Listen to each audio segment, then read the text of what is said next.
So what I'll try to do is I'll try to quickly introduce Mr. Anand, who's here with us today. And he has been a design evangelist. He is having more than a decade of design leadership experience. Now, like literally, he needs no introduction though. But just to begin with, he has built the culture of design, and he has established the core design teams for umpteen number of organizations. He has worked with Kuliza, he has worked with Tata 1MG, and currently he's AVP design at Paytm. Paytm literally being the app that has revolutionized the way in which the payments ecosystem operate in India. So kudos to that. And he is indeed a design maverick, and he is very socially driven, towards improving the quality of education in schools by applying the human-centered design approaches and design thinking approaches. And he is the chairperson of the board, and he's also the strategic advisor of Happy Horizons Trust, which is working in terms of empowering the people through imparting impactful education. And this has also led to generation of employment for youth. And that is one of the feathers in his cap. And earlier, basically, he has also helped in setting up a design college in India. And he was also instrumental in leading social innovations program for a French design school in India. So this French design school has also produced many award-winning designers. And he has won N number of accolades. And he is basically a proceeding fellow, a TFIX fellow, and he was also awarded the Young Entrepreneur Award by the Bihar government in the year 2017. And apart from that, he was also awarded the IIT Guwahati Alumni Excellence Award in the year 2014. So Kshitiz, I would like to extend a very warm welcome to you on behalf of all the audience. And I would request you to enlighten us with your wisdom on UX as a career option and show us the path towards, what exactly roles and what exactly UX has to do currently in terms of the career options and how exactly we can get into the domain of UX. Thank you so much, Parna. Thank you for the warm welcome and the lovely introduction. So today's session is titled specifically for two kind of audiences, right? One is for people who are interested in getting into UX design, like just thinking about it, like whether should I pursue that as a career option. And for other people who have already decided that you want to become a UX designer, making a career in UX design, right? So and it's kind of very preliminary, so we're not going to talk about too much detail about any UX theories or any UX frameworks, but it's more of a very generic thing about as a very introductory to the topic of user experience. And towards the end, like over the past few years, I've been in design for almost more than 2 decades now, like about 10, of course, more than a decade in leadership roles, but more than 2 decades in design itself. Just bringing all that experience towards launching more educative programs, which I'll talk towards the end as well, right? So we'll jump right in. You've already talked about this, quite a bit. So thank you so much for that. So I did my graduation in undergrad in communication design from IIT Guwahati, and a master's in human communication design from Indiana University. And if you're not speaking, maybe you can just go on mute. That will be really helpful for all of us, other people. Yeah, that'll be great. Thank you so much. I have been, one of those lucky people, I think, right, who literally got into design purely out of nowhere, right? So, just like any other kid in India growing up in the late 90s, right? Like, obviously for all of us, the career choices was either you want to become an engineer or a doctor, right? And I had doctor parents. And I was kind of very clear that I don't want to become a doctor, right? So the other choice was to become an engineer, right? And just like any other kid growing up in small town Bihar, and I was in Ranchi at that time, all of us decided that it could be a bunch of friends. We'd all start preparing for JEE exams, right? So we all did that, and lo behold, in 2001, I somehow, by some quirk, fate, or whatever, luck, chance, accident, you may call it, I ended up, landing up at the design program at IIT Guwahati in 2001, right? Now, this is very interesting because, when we signed, like on the last day of my JEE counseling, we got to know that there's only two branches which are available at IITs, which were open at that point in time. One was architecture at Kharagpur, and the other was design at Guwahati, right? Now, it's very interesting because not a single batch had graduated out of that design program. It was India's first BDES program, and not a single batch had graduated. So none of us literally knew what are we signing up for, right? So I often say it's one of those happy accidents that happen in life for me. I chose that as my option and landed up in Guwahati. And it was kind of very interesting because, first of all, people didn't believe that there was an IIT in Guwahati at that point in time. This is like 2001. Okay, we had just been around for about 7 years. 1994, the institute had established. So we were the seventh batch, right? And not many people knew about IIT existing in Guwahati. And then they would ask, right, like, what program are you studying? And I would say I'm studying design, right, at IIT. And people would think that we were bluffing, right? And it was kind of interesting because it also allowed us to actually build our personal stories very strongly, right? I think that's one trait as a designer that we picked up very early on, was to literally, how do you really present yourself and how do you make yourself stand out in a crowd where people either they know many things about you, about the profession, so you have to stand out, or if they don't know anything about you, you have to again present yourself well, right? For us, it was the later case because not many people knew about design in general, and obviously not in the case of interface design or user experience design. Of course, those words didn't exist so much back then as well. So I consider it to be one of those happy instances in my life. And once I got into the program, right, I realized it's just so fascinating that design is actually all around us, right? And the more you started, getting into the world of design, the more I realized that there's just so much things all around us, right? In fact, think of any product around you, right? And I can guarantee this, right? If you think of any product around you, everything has been designed, right? Whether it's your living room, your study room, your travel, transport, airport experience, there is a designer impacting in some way or the other out there, right? And you can start with something very small, right? As small as a toothpick, where there is an element of design out there, right? Like, not many people know that the toothpick is also being very carefully designed, right? Or if you could look at simple objects in your kitchen, right? Like, there's this very famous peeler which actually had to be designed for old age people with this very interesting grip that you can see out here, which actually makes it very user friendly for people with Alzheimer's and people with schizophrenia, people who had shaking hands, trembling hands. And it was very difficult for them to use a normal peeler, right? And this company went on to win many awards. A very simple thing in our day-to-day objects like a peeler, we won't think about it, right? But there is that element of design that has gone into those things as well, right? Of course, we all use smartphones these days. Smartphone has kind of consumed our life in a way that we cannot think of life without the smartphone, right? And obviously, there is somebody out there who's designing the product, the physical products, the apps that we use, everything that we do on the smartphone, right? Like, in fact, if I ask someone today, what is the one thing that you cannot live without in your life, and people would say smartphone, right? Most of the people would say smartphone because that's how much of an impact it's had in our lives, right? Or if you look at the way we think about entertainment, the way we think about relaxing with our friends, the way we do like transactions online, there's like element of design everywhere, right? Like right from simple things like Google, the way we look at playing games, entertainment, if it's about let's say physical product design, right? Just to make things much more interesting for us. Obviously, we had back in the days, Walkman was too very popular. Some of you may not have even seen a product like this, but we actually grew up with this product, right? It was this amazing product, right? That we could just take anywhere and listen to music, right? The whole name Walkman itself was so powerful. It just gave us this freedom of listening to music anywhere. Of course, this was consumed eventually by the iPods of the world and the iPhones of the world and digital music players.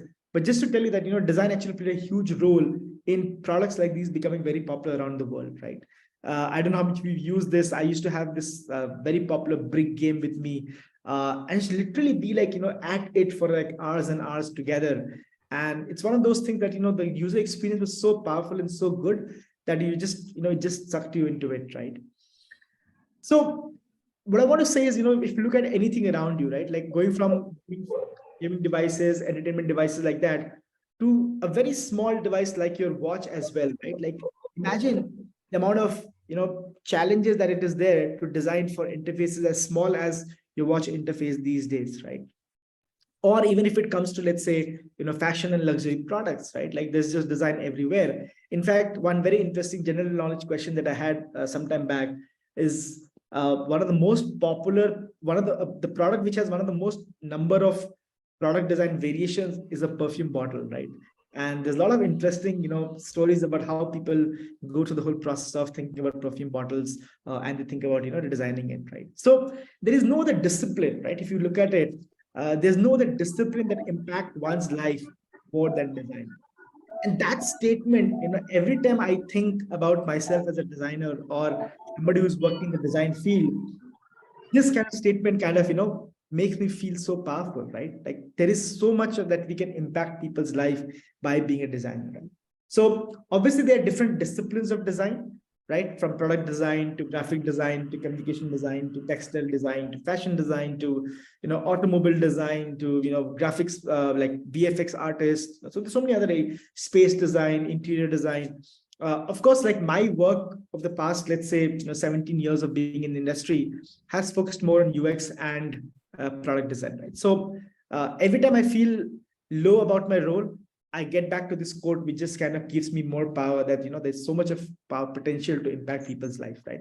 In fact, if you look at, Paytm as an organization that I work with currently, have had a huge impact in people's life, right? It kind of literally transformed the way people did digital payments in the country, right? And that's the potential that good design and good products can actually have, right? So if you look at also design, right, there's been this constant on of design from, purely being, as something for consumer products, like design for consumerism, which was the narrative of design in the early 20th century, to today we're talking about design for, the real world, right? Where we're trying to look at how do we use design to solve problems, and those problems could be in any domain, right? It could be in digital payments, the organization that I work in. It could be in healthcare. I worked at 1MG before that. It used to be in, social media technologies companies, Colisa, that I used to work before that. I run a small edtech, startup kind of thing, which I kind of, use to teach design and different things.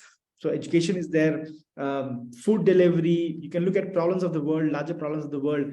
There's, design everywhere, right? And more of these contexts are kind of, being formed, where we need to start looking at how design can not be just about, making, beautiful looking consumer products, but also more about, designing for real world, designing solutions to the world problems, right? And if you look at the world around you, there is so many problems out there, like digital banking, for example. I'm sure some of you must be remembering the long hours it used to take to go to a bank, get a simple thing like a cash withdrawal done. And today, all of them happens so easily with UPI, right? There's a problem. There was a problem. It has been solved by digital banking and all of these, digital payment systems. So fundamentally, right? Fundamentally, design is a problem-solving tool. I believe that, no matter what aspect of design you are pursuing, right? Whether it's a graphic designer or a communication designer or a fashion designer or an interior designer, transport designer, product designer, whichever area of design you're pursuing, fundamentally, it's about problem solving, right? And it's important for us to keep this thing in mind, because there are problems that needs to be solved, right? And there are designers who are basically solving for those problems, right? And when you think about good design, it is a lot about making things simple to use, right? Because at the end of the day, you may end up creating a product or a solution or a service which is very complex. People will not use it, right? Because it's poor on user friendliness. And that's the reason why UX designers become more important. And that's a scene that it's easy to make solutions which are fairly complex in nature, but how do you make products and solutions which are fairly simple to use, right? And that is where UX designers became highly in demand, right? A lot of people started wanting UX designers because they brought in this ability to really think from the perspective of making things simple to use, making things easy for people to use, right? we all know that all around us there is a lot of clutter, right? Like there is so much of information all around. If we just go on the streets in India, specifically, if you just walk around, just so much billboard, so much information, so much messages being like thrown at you. Design can have this potential, this possibility of reducing the clutter, right, in this world of information overload, because obviously there's so much out there, right? So there has to be some way of navigating it, some way of finding that, reducing of the clutter. We also want to introduce new ways of doing things beyond what we can imagine, right? Like I think when iPod was launched, till the iPod was launched, no one thought that we could actually consume music in that particular format, right? Or it could be so easy to have about like 1,000 songs in this device that you see out here, this iPod model out here, and it could actually very high on memory capacity, take things around.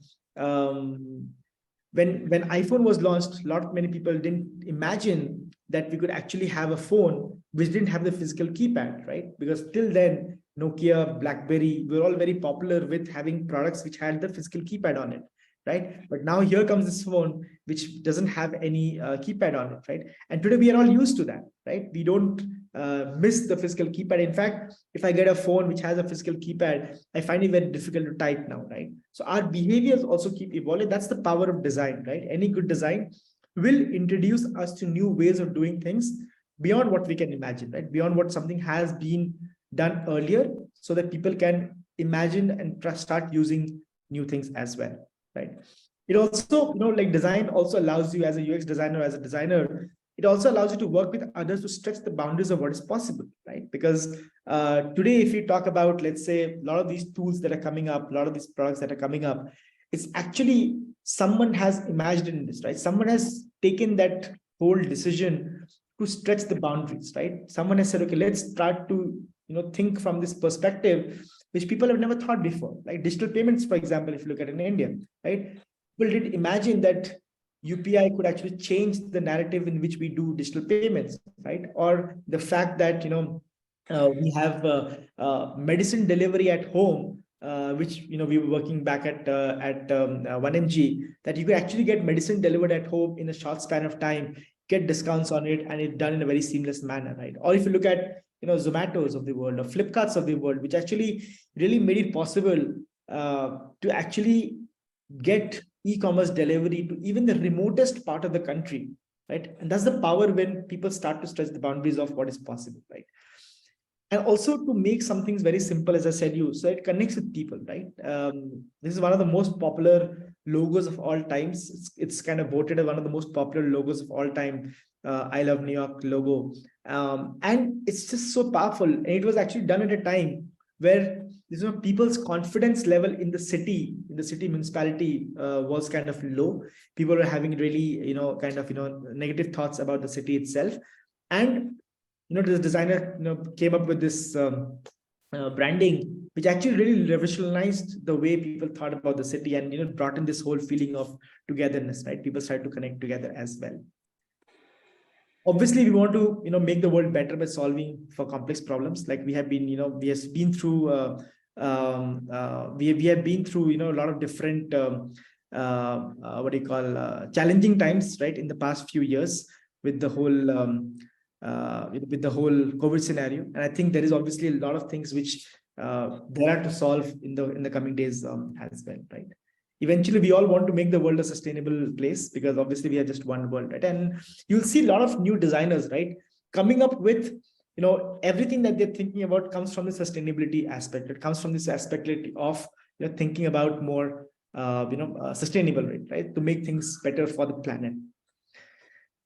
So I think the power of design is such that it really creates these cultures, right? And we have seen this transformation happening in India. We've seen this transformation happening across the world, where people's values, products that we're using, it kind of changes the narrative of the future as well, right? And I think this is one of quote which really inspires me a lot. Design creates values, design cultures shape those values, and eventually values determine the future, right? So if we decide on a certain kind of product that we are going to use in the country today, and that kind of results in certain kind of cultural shifts, which has already happened. And if you notice, even a small coconut vendor, for example, taking digital payments is kind of saying no to black money, right? Because eventually he's relying on digital payments, which are actually foolproof payments which are on record, right? So that's shaping his or her values as well, right? And that is eventually determining the future of how the country is going to shape up, right? And on the basis of that, you're able to build stuff, right? Recently, I shared this podcast on my LinkedIn. Some of you can, kind of follow me there as well. Where Nandan Nilekani in this podcast, he talks about this building of Aadhaar and how Aadhaar is enabled. It's almost like 1.3 billion people on the Aadhaar ecosystem. How that has literally enabled them to launch UPI, and then from UPI, all the possibility that we are having today, right? Like whether it's e-commerce, whether it's medicine delivery, whether it's so many other things are being built on top of that. And I feel personally, it's a great time to be a designer because you're involved in the process of creating and designing some amazing products and solutions which will shape the future of the country that we have today, right? So when it comes to UX design, right, like we talked about design a little bit, I personally feel that in the past, let's say about 10 years or so, UX design is on this very nice, growth curve, right? We have gone from being purely a services company to being a product driven services nation to being a product driven nation. Like what I mean by that is, if you look at the early waves of IT, right, or information technology in India, it relied a lot on providing services to people from outside, right? So people would build the products, we would be, doing either, support systems, or we would kind of, develop those systems, right? But we would never design those systems because the product would be designed somewhere else. And we back in India were, mainly doing work for a client somewhere outside. And that was actually the first 4 to 5 years of my career was precisely that, right? Which I was doing. But then somewhere around 2010, we started seeing this shift between becoming more product driven, right? Where we started building more products in the country. So the companies like, you had a lot of companies starting their own companies out here and, building products. And so Flipkart as an example, Redbus as an example, they started to build products which are solving for problems in India. And eventually they started seeing the rise of UX design as a talent. The demand for UX design became very high then, right? And if you can see, if you reflect back on, let's say, 15 years ago, 20 years ago, where you almost had a separate device for doing individual things, today, all of them has literally been compressed into a smartphone, right? And even though that simplification has happened, eventually there is a huge demand for good UX because simplifying things actually is a very complex task, right? And this image really tells you that the world has shrunk, but the power in the devices itself has grown tremendously, right? So today, in fact, a lot of people stop using digital SLR cameras because for them, the smartphones have so amazing quality that you can actually take photographs. I stopped using my digital SLR camera for almost 2 years now. And I just rely on my phones because the quality of the photos itself is really great. It's very easy to share. And so many of these new use cases have literally come up, right?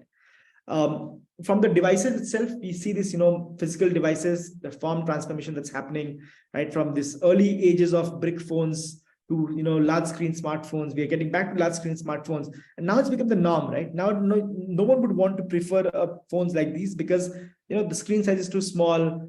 Some use cases might still exist, but primarily people want, it to happen in a large screen, and people are kind of, going for that, right? And I often feel that, as we look around us, we will see many use cases of newer products being built, newer products being created, and it will change the way people think about doing things, right? The people's behavior and people's way of doing things will considerably change, right? And we see this in almost every ecosystem, right? Whether it's, food delivery, whether it's your, anything, you take laundry, ticket booking, traveling, finding information, education, healthcare, whichever domain you look at, people's behavior will keep changing, right? And the devices in our hands also governs a lot of our behavioral change as well, right? And as we move to this more connected world where everything is connected on the cloud, right? As you can see, data is being captured almost every single time. Today, probably Google and Facebook know more about us than we know about ourselves, right? Or probably they remember things a lot more because the data has been captured. Every time we use any of these products, the data has been captured. And it's said that data is the new oil, where all these companies are now basically mining all the data to kind of come up with more new and new products, right? Because they already know a lot about you, right? And I feel that, good user experience will really, allow us to differentiate from these good products and bad products. How do you differentiate between an okay product and a really wow product, right? Because as the world keeps shrinking in this whole connected world, we need to make sure that we design better experiences for people, right? And I remember doing this one quiz long time back where I used to ask people this question, that on a remote, right, like that you have, typically how many buttons did you use? Of course, this is early days of my teaching that I used to use this picture, but told you a lot, right? People would generally say I just use 1 or 2 buttons or 4 or 5 buttons, but not beyond that. But all the remotes had these, different buttons out there. Of course, today it has been simplified. If you look at the, Fire Stick remote, if you look at the Apple remote, if you look at the Netflix, the remote that comes with many of these newer smart televisions, very simplified, because our ways of consuming information has also changed. Our ways of using these products have also changed, right? Similarly, if you look at around you, user experience can not just be to digital devices, right? This is one other myth that I often like to break, or like to often, touch upon, because when you think about user experience, it does not have to be only to digital products, right? Digital products have consumed a life a lot more than other products, but it's everywhere, right? If you go to a lift, using a lift panel, or if I go to a taxi, if I go to a restaurant, if I go to a hotel, while I'm traveling, while I'm vacation, anywhere, like even in the real world, in the physical world, there are multiple instances where user experience is really essential, right? So if you think from that perspective, it's all about delighting the people, right? And anybody who is aspiring to get into user experience should have that as a benchmark, right? Whatever product I make should be delighting people, right? Because if you don't delight people, people kind of, they may use the product initially, but then they will stop using it, right? And whenever there's friction in that delight, people will stop using, they will go to your competition, right? And I've seen that happen, right? We've had like people who used a product earlier, but they found some friction. They went to a competition, a competitive product. The competitive product kind of resulted in multiple times, payment failures. And we had people come back to our product, right? Because, the notion of delight was very important, right? Simple product that some of you probably might have seen, in the shops, right? One of the examples that we often quote about, how this simple product often brings a lot of delight to people. There's no UI as such. If you can look at it, there are a few control panels, buttons out there. But if you've heard about this product, say yes on the chat window. If you've not heard, say no. If you've seen this product, heard about this, just say yes on the chat window if you've heard about it, if you're familiar with this. If you're not familiar, just say no on the chat window. Let me get some responses. Okay, I see a lot of people. Some people are saying yes. Okay. Okay, this is a very popular product, right? The Paytm Soundbox. Just by the sound notification that tells you your payment has been received, right? It's a very, very, very simple, a very simple product, but very powerful, right? It kind of brings delight to the customer. It brings delight to the merchants as well, right? And good on user experience, right? So typically what happens is, when you think about user experience could be a result of two scenarios, right? One is there's a problem. You as a designer, you end up solving a problem. That problem might result in certain level of anxiety for the people. You resolve it, there's a delight to that person, right? For example, if you take the merchant, their anxiety would be that the payment has still not been received, right? So the problem was the payment. Let's imagine the scenario where the person makes the payment. The problem is that the payment has not received in the bank account of this merchant. There's this level of anxiety. There is a resolution, which is basically the confirmation comes, then there's delight. So in order to solve for that anxiety, we kind of, brought about this Paytm Soundbox, which really kind of reduces the anxiety of people. Now, the moment they hear a sound saying a confirmation message, there's an immediate delight out there, right? Other situation is where typically, you surprise the end customer, and that's a pleasurable experience. Obviously, it could lead to delight, right? So the end goal of any good user experience, I personally feel, is about delight, right? And I'm pretty certain that in your lives, you can pinpoint to those things which have truly delighted you. The reason has been because of good user experience, right? Whether it's a ticket booking, whether it's a restaurant that you visited, whether it's a cab that you took, a driver that you spoke to, whichever thing that you look at, if there was a delight, it was because that whole customer experience or user experience was really, really good out there, right?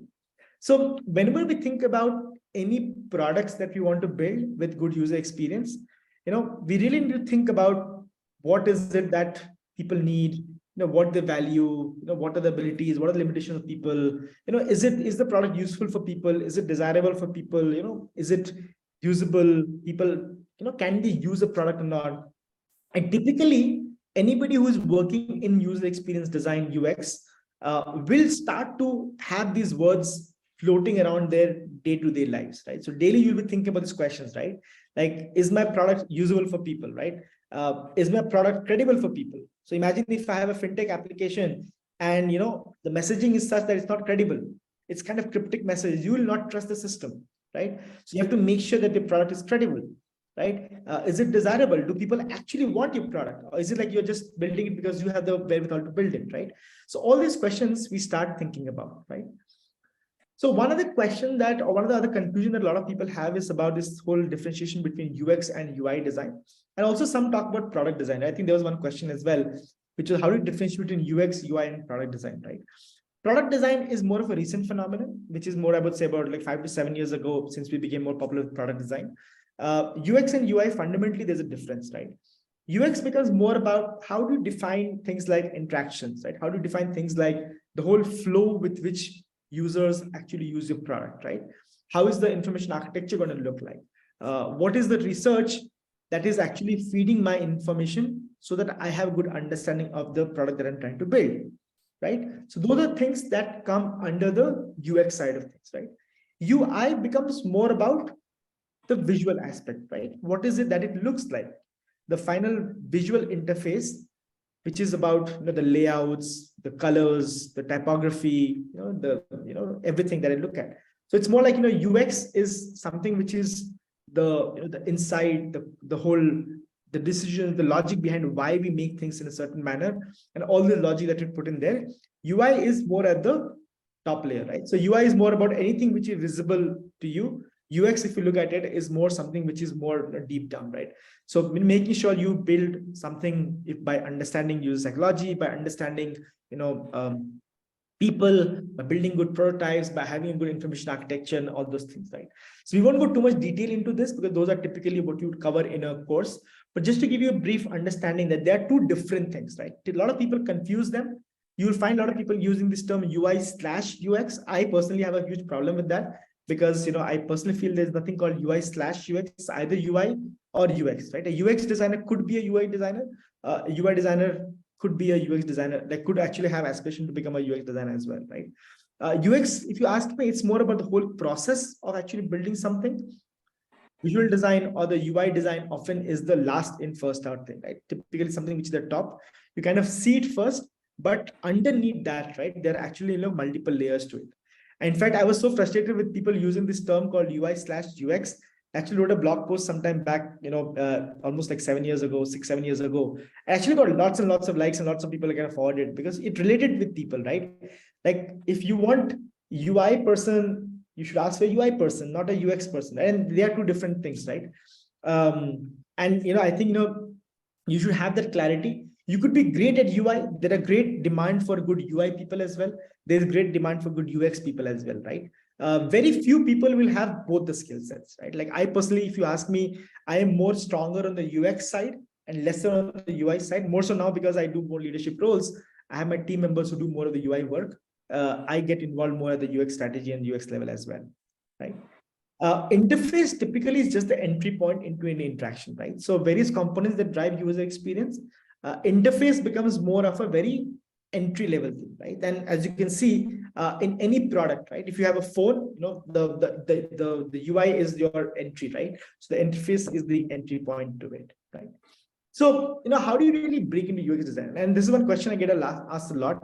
I personally feel that, design is a very natural activity, right? Like I think all of us are designing in some way or the other, right? Like if I tell you to go and, hey, can you make an app? I'm pretty sure without any knowledge, you can still at least try to make an app, right? Let's just sketch it out. So it's actually not very difficult, but it does require a lot of practice, and if you can, validate it with a lot of information and knowledge, it is going to be really helpful as well, right? Personally, people get into UX design because, typically it has a higher salary, ceiling. There's more growth potential than other positions that I've seen. Um, it has happened so in the past, let's say, 7 to 8 years, where UX has become really high in demand. You can really pick it up from no matter which discipline you belong to, right? So whether you come from an arts background, commerce background, science background, you can still find your way into good user experience roles, right? It's naturally interdisciplinary because it requires you to interact with people. It requires you to interact with other team members. So it's very interdisciplinary. It has a very relatively smaller learning curve, and you can naturally transition into the tech industry, right? So if I tell you instead that let's become a developer and get into tech industry, it's slightly difficult because it's more difficult to master over the development tools versus mastery over UX tools, right? But having said that, your goal should be to do good mastery because quality will always stand out, right? So when you also think about getting into UX and making sure that you want to kind of grow into UX, and I did mention that people think about people think about getting into UX because salary scales are higher. But what is it? What is the typical growth that UX designers have?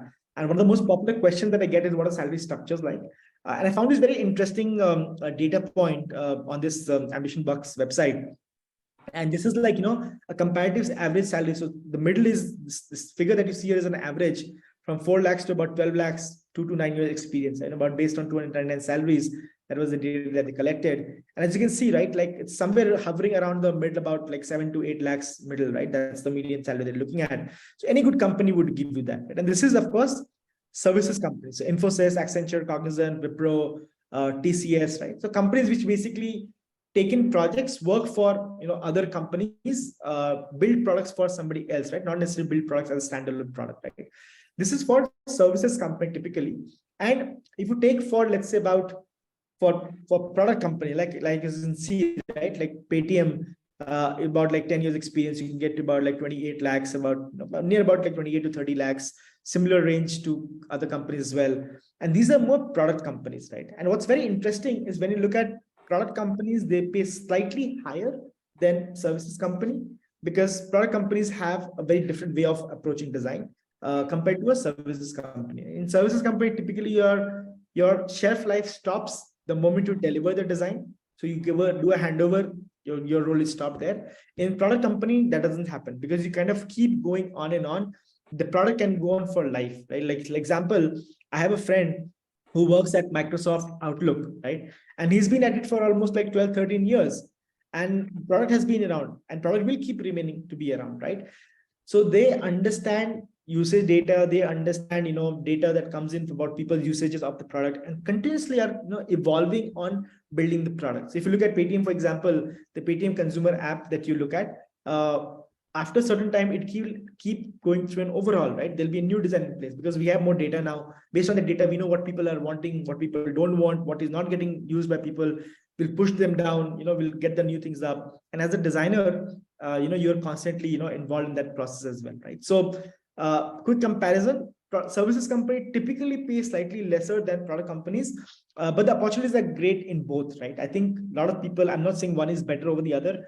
I started my career at Infosys at about 3.2 lakhs, I think was my first salary way back in 2005.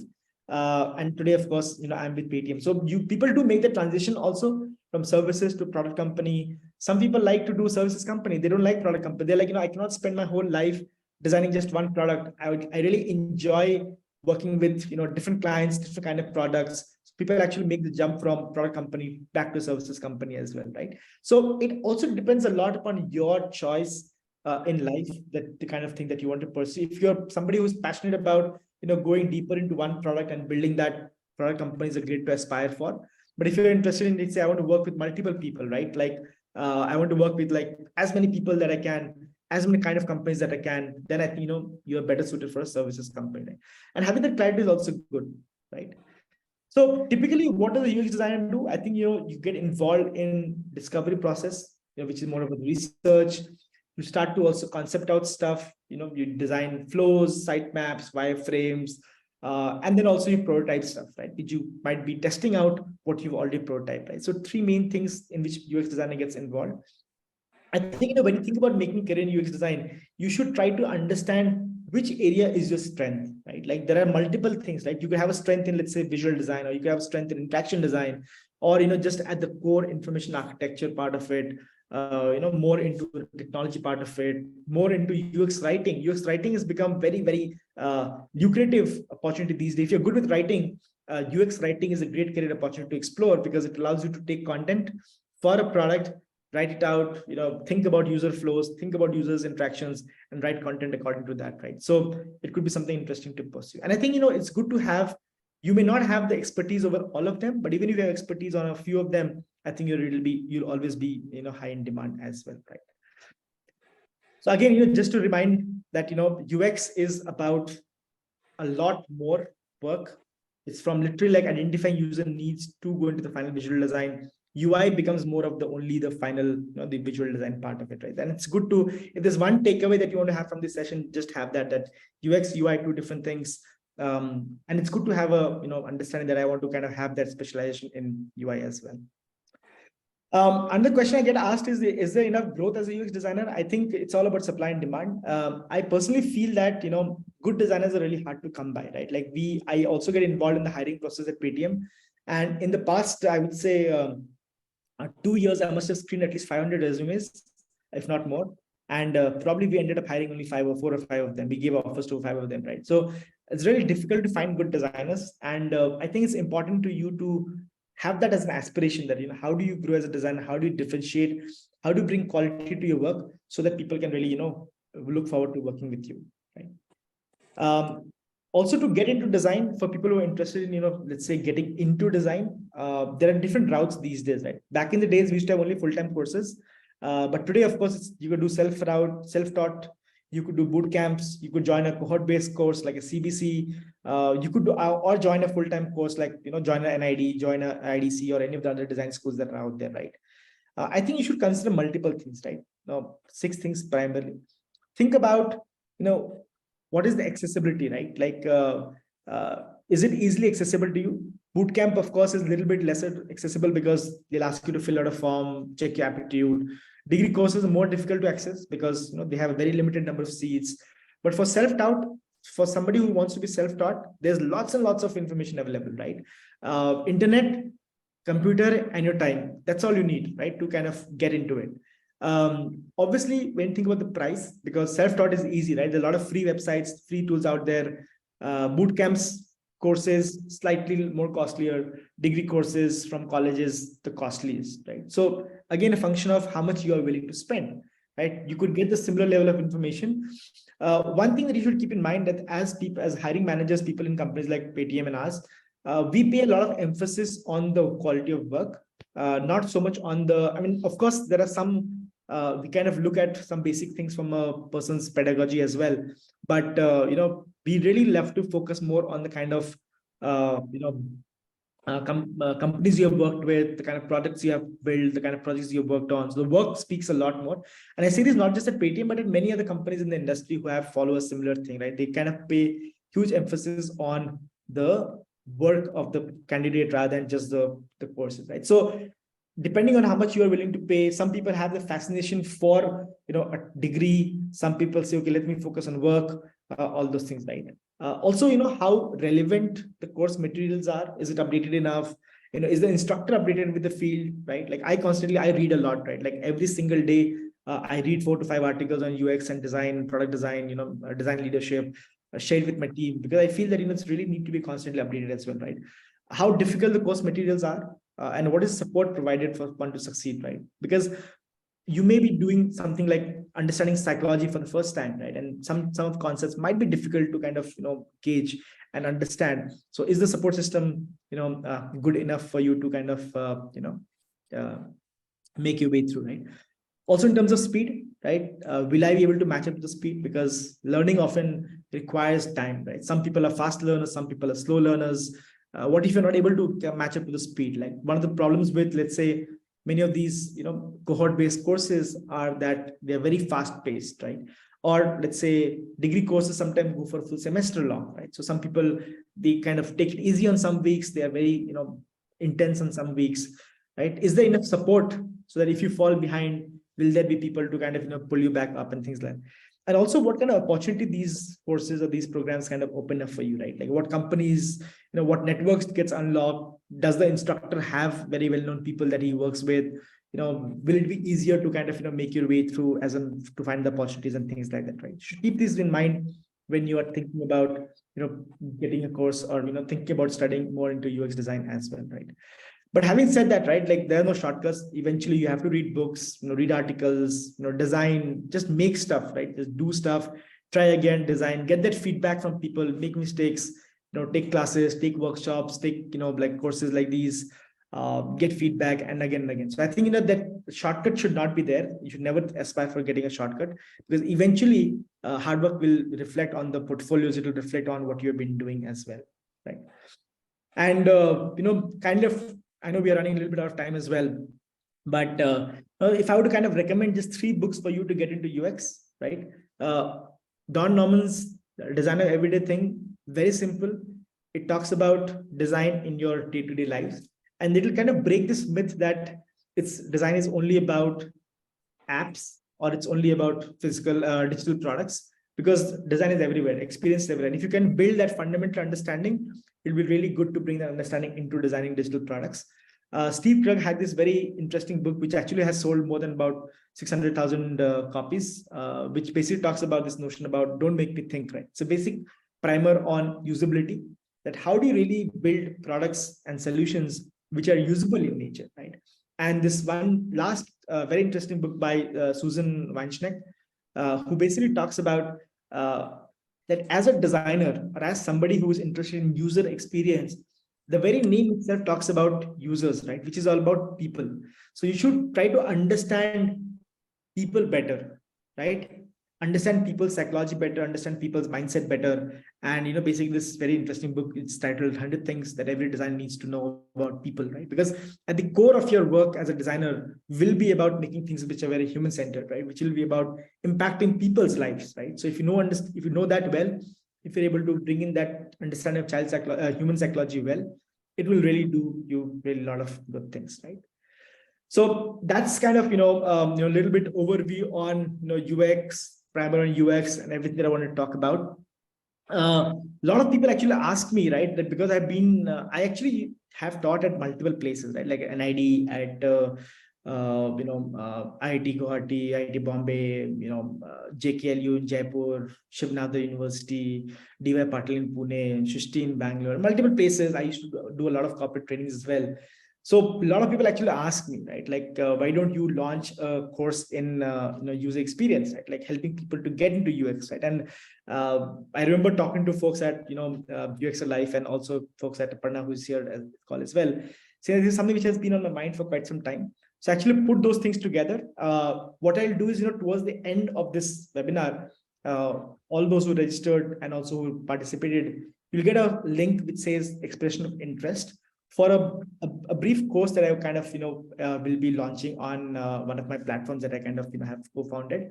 It's called Fondesan Academy, and the whole idea is that how do you pick courses and do courses which kind of help you become a better designer, or help you become a better professional, right? And the whole idea is to do courses which are more driven by learning pathways, which have more amount of curated resources, which have really good expert facilitators, and of course provides community support, right?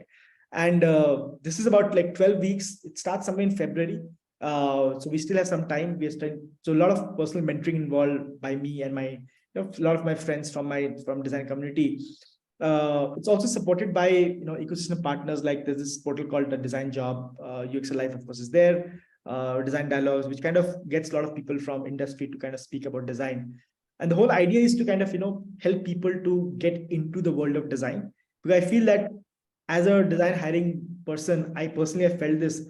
We really need good designers. And on the supply side right now, there are too many people out there who have studied design, but the quality still goes missing, right? So I said, let me try to put in this effort to kind of build some kind of a platform or a program which we can get more people who are aligned to a certain way of thinking, right? So you'll get this form link on email, right? Maybe you can just try to fill that out as well. Also, as I told you earlier, right, like design hiring is really hard, right? Like, and one of the things that we really look forward to is getting people who are really good with skill set. They really understand design well. They have the theory part of it, and those people are really well sought after in the industry as well, right? So yeah, so that's more or less from my end, right, that I wanted to just cover. But we can stop here, and we can open up for a few more questions that we have. I know there'll be a few questions that we have. I think I answered a lot of the questions in the on the thing as well. Arushi has a question. Can you elaborate on roles in the UX and UX design in UX and UI design, right? So UX role becomes more on the lines of like somebody who comes from, who can do research, who can strategize, who can think about the product in its totality, right? How will a user flow look like? How will a user go from the first time they onboard on a certain product to actually using a certain feature of a product to making the transaction, right? And then completing the transaction, right? So user experience people will think more on that entire flows. UI people mostly focus on creating, designs on the aesthetic part, right? So which is like, okay, let's make sure that the screens look good. Let's see that the product interfaces look good, right? So UI design becomes more specific. UX design becomes more, I would say, uh, overall more generic, because there are a lot more things that go into it. As a UX design, you'll have the understanding of user psychology. You'll understand user research. You'll understand, what the screen should look like, in terms of its layout, in terms of its structure, and then help the UI designer to kind of solve for it, right? In smaller companies, UX and UI is done by the same person, right? Because obviously they don't have the bandwidth to hire more people, or to kind of get more people, resources they don't have. Larger companies, that differentiation exists, like let's say Facebook, Google, Microsoft, those differentiation might exist. But in smaller companies, that's kind of expected that the same person will be doing both those roles, right? There was one other question that I saw somewhere. So UX design and product design. So I had this question about what is the difference between UX design and product design. So UX design, see, it used to be earlier popular where UX was always about creating a service for somebody else, and designers used to they would stop at the time of delivery, right? Like when the product is delivered to somebody, to a product manager or to somebody, designers' involvement would stop there, right? Product designers' involvement continues even beyond the product gets delivered, right? And that is something which becomes important, because when new data comes in, right, that is a reflection of new user behavior. And when that new data comes in, you might be required to change the design altogether, right? So product designer really gets involved. They also understand, product designers also understand aspects of business as well, right? So how is my design going to impact the business? And that is something which really, inspires a lot of designers to kind of, get into product designers role, right? So it's also a lot about the kind of role that, let's say, a company has. So for example, services company will have more of UI designer and UX designer roles. Product companies will actually call themselves the product designers, because they expect the designer to work with product managers. They expect the designer to work with researchers. They expect to work with business folks as well, right? So the expectation is similar, different, that you actually work on a product. So you call product designer. In services companies, generally people call themselves more as UX designer. But although, that differentiation does not exist anymore, like people kind of use it very interchangeably. But I would say, from a contemporary perspective, product design and product designers are more popular in the industry today. All right, one other question. Jitesh has a very interesting question. Does graduation is necessary to get a job in UX and UI designer? As I was saying, right, let's say there are different companies, right, Ritesh. Some companies demand like you have a basic degree. Some companies are okay with you having good portfolio of work to show, right? For example, I know many companies, a lot of my friend companies, as long as you have good work to show, you'll get the foot in the door to at least get an interview, right? And then from there, of course, because most of the companies, the first round of evaluation is the portfolio rounds, right?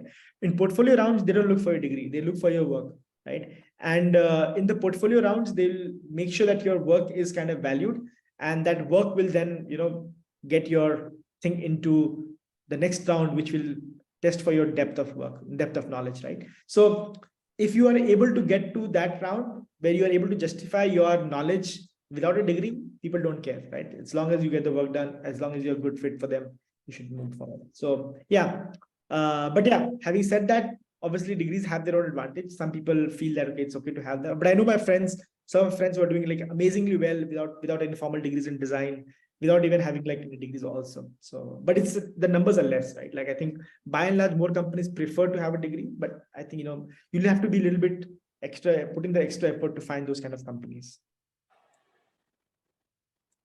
All right. Yes, other roles in UI UX which involves coding like UI engineer. Yes, absolutely. So there's UI engineers. I think Arushi, apart from that, there is what we call it UI developers, UX developers, UI developers. Some people call them as front-end developers, right? So all those roles also require some amount of engineering. In my team that we work at Paytm Central Design Team, we don't expect our designers to code. But in the tech team, they always try to get some people at least who have a good understanding of UX, because it helps them to become a UX developer, right? And UX developers also are good in demand, by the way. So if you understand UX well and you have good coding skills, UX development is a great opportunity to pursue. All right, so we are almost nearing the end. Aparna, do you have more questions that you want to kind of take? We can stop sharing this and we can just take more questions. I think So Kshitiz, there was this one question that we were getting in a recurring manner. So people wanted to get some tips on how to make their portfolio stand out, and what are the pointers that you, as a person who is involved into design hiring, would look at while going through one's portfolio. Yeah, I think it's a great question. It's this question which I would love to probably do an entire webinar on someday, right? But I think it's something which we talk about it a lot, right? And that's the reason why I said, if you remember what I talked about, this whole supply demand thing, right?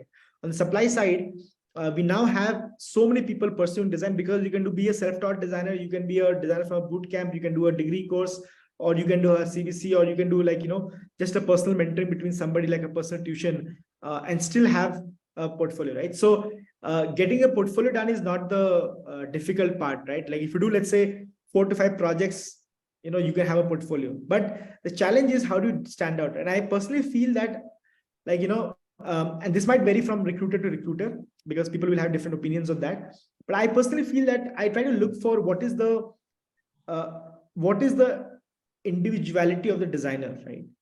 What I mean by that is, like, what is that makes this designer stand out, right? What is the level of challenges that the person is pursuing, right? These days, if you look at, for example, Dribble, right? Or if you look at any of these, libraries that are available online, which gives you ready-made templates. Now, it is very easy for us to understand that a designer can actually might have just taken a ready-made template and just templatized it, with a new product and put it as part of the portfolio. It's very easy because, we have been in the industry for quite some time, right? But if you can, and when we start drilling the person, asking them questions, right? They fumble because they have not thought through it. It was a ready-made thing which they took and they just put it out there. So if you can show processes which actually depicts your thought process, right, as to why did you choose that thing, why did you choose that process, why did you choose that particular feature, if you can bring that kind of level depth into your portfolios, and those are portfolios that really stand out, right? Also, what is the problem it's trying to solve, right? Like, don't just put stuff in the portfolio because you just randomly wanted to do it. Try to see if it solves a certain problem. It could be a client problem, it could be a problem that you feel very strongly about. It could be self project, but if it's a problem which you're very strongly passionate about, talk about it. If you can validate it with data points, it is great, because nowadays people are talking about data a lot, right? So data driven design. So if you can just validate it, hey, here's my research which actually showed me that, okay, now one mistake that people make is they do research, they'll talk to 2 people, they'll talk to 5 people, and they say, "Maine research kar liya," and that is like really not research, right? So if you're doing secondary research, do good secondary research, right? Refer to good journals, refer to good published articles, refer to good published reports, and which are out there a lot. You need to show that effort, right? So I think we can sense when a candidate is faking a portfolio versus actually really put thought process into the project that they worked upon, right? So standing out is a lot by saying the project that you worked on has a certain a depth to it. It has solved for a problem. A project which has validated data. The final design may not be very like a most beautiful, aesthetically looking design. As long as it covers your journey as a designer, right? Like what was your involvement? That is a good project to have in a portfolio. Also, try not to have like too many products or too many projects which look similar. Like for example, I had this one portfolio where somebody had like 25 or 26 projects in their portfolio, but like each of them looked just the same. Like I could say like, but so choose like, let's say lesser number, maybe about 5 of them, and each of them could be a very, interesting thing or something very different, right? That also shows that how well you can adjust to new problems, because as a designer, you're about problem solving, right? So I can take you into a company, put you to any problem, and I know that you'll be able to work with it because you have the ability of doing that, right? But if your portfolio doesn't reflect that, it kind of becomes difficult for me to gauge that, right? So those are things. So some of things which I think which you keep in mind. But as I said, we could do a separate webinar entirely someday on portfolios itself and get a few more people involved on that as well. Sure. So we'll keep that in mind. And of course, like there are a lot of trends that are keep changing. So AI is coming, Web3 is there, right? So in this specific changing world of internet, what does the future of UX designers and UX specifically as a field look like, and how can people keep themselves updated? Yeah.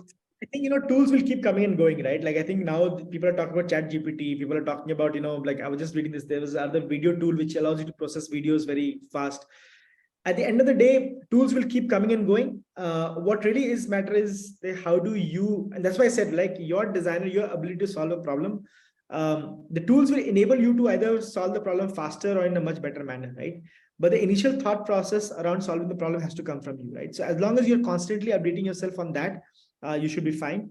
And also be constantly updating about what are the possibilities that these tools will have. So if you're, let's say, you're only good at using Photoshop, and now an AI tool comes which actually can do everything that your Photoshop does in like, let's say, a few seconds, I don't need you, right? So I can just pay for that tool subscription, right? So you have to also feel that why are you valued in an organization? And if your value exists, which people will keep you. Otherwise, it'll become very obsolete very soon, right? And the world is changing very fast, as you said, right? Like with AI, with Chat GPT, with Web3, all these tools out there, Mid-Journey, all these tools out there, right? The world is changing really fast. It's good to be abreast with the times. Thankfully, there is no shortage of problems to solve for, right? So if you really believe that no matter what designer I am, there is a problem to solve for, and I will be valued because I'm good at problem solving, you're good. Right. So, Mr. Anand, we would extend our gratitude to you, and thank you so much for joining us for this session. It was truly insightful, and I'm sure that there are a lot of takeaways for everyone who joined this session. And personally, I felt the kind of insights that you have given, I as a recruiter also, it is going to be very helpful for me, and I'll be able to gauge resumes and the portfolios in a much better sense for the coming days. So I would like to extend my gratitude from the Laksh and UXER.Life family and all the participants who have joined us.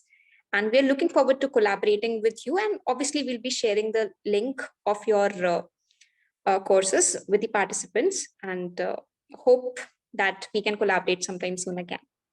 Absolutely. Thank you so much, everyone, for attending. Yeah, it was a very fast-paced, rapid session, but that's how it is, right? Like, taking time out on a weekday is really challenging, but I'm glad we could do this. And yeah, hopefully we can do some more things together later on as well. Thank you so much, everyone. Thank you so much. Thanks, Kshitiz. Thanks. Thanks. Thanks. Thanks, Kshitiz. Thank you.